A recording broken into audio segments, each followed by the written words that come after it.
आगे चल के इंदिरा गांधी भी हो गई और देखा क्या उन्होंने कि ये दोनों ने बहुत जबरदस्त काम किया। उन्होंने प्रोफेसर धवन को बोला मैं अब्दुल कलाम से मिलना चाहती हूं, इन्होंने अब्दुल कलाम को बोला आ जाओ भैया इंदिरा गांधी मिलना चाहती हैं। वो बोले भाई मेरे पास तो कपड़े नहीं, मैं चप्पल में फटी हुई घूम रहा हूं, मैं कैसे अब उनके आकर के मिलूंगा। तो उन्होंने कहा कि भाई कलाम तुम पहले से ही सफलता का सूट पहने हुए हो, कलाम तुमने पहले से ही सफलता का सूट पहना है, कपड़ों का सूट नहीं चाहिए।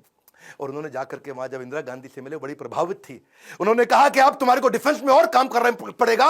इस समय चाइना भी, पाकिस्तानी भी, आजू बाजू सब लोग मिसाइल की तैयारियां कर रहे हैं, तुम मिसाइल बनाओ हमारे देश के लिए। और उसी समय अटल बिहारी वाजपेयी से भी उनकी पहली मुलाकात हुई।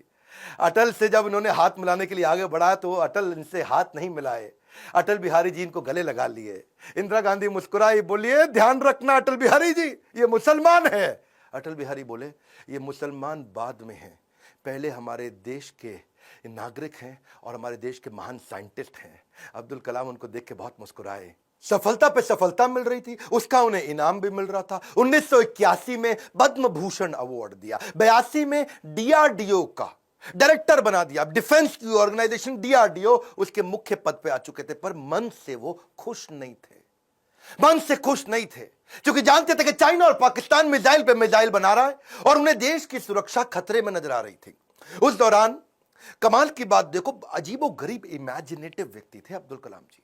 उन्होंने महाभारत को पढ़ना शुरू किया और महाभारत में बर्बरीक की कहानी सामने आई, उससे बड़े इंस्पायर्ड हुए। बर्बरीक की कहानी अलग सी थी। बर्बरीक कहते हैं कि उनके पास 3 तीर है और 3 तीर से वो क्या करेंगे, पहले तीर में सबको प्रोटेक्ट कर लेंगे, भाई किस किस को प्रोटेक्ट करना है, दूसरे में किस किस को अटैक करना है।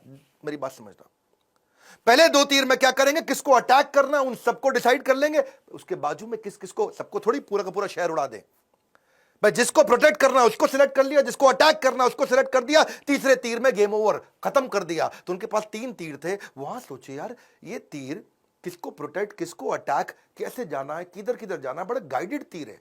वहां से उन्होंने इंटीग्रेटेड गाइडेड मिसाइल प्रोग्राम तैयार किया कि क्यों नहीं कोई ऐसी मिसाइल बना दे कि आदमी लेफ्ट भागे तो मिसाइल लेफ्ट चली जाए, आदमी राइट भागे तो मिसाइल राइट चली जाए, और जिस टैंक को उड़ाना है वो टैंक आगे निकल गया तो मिसाइल आगे चली जाए। गाइडेड मिसाइल कैसे बनाए, बर्बरीक के उनको इस प्रसंग से इमेजिनेटिव थे।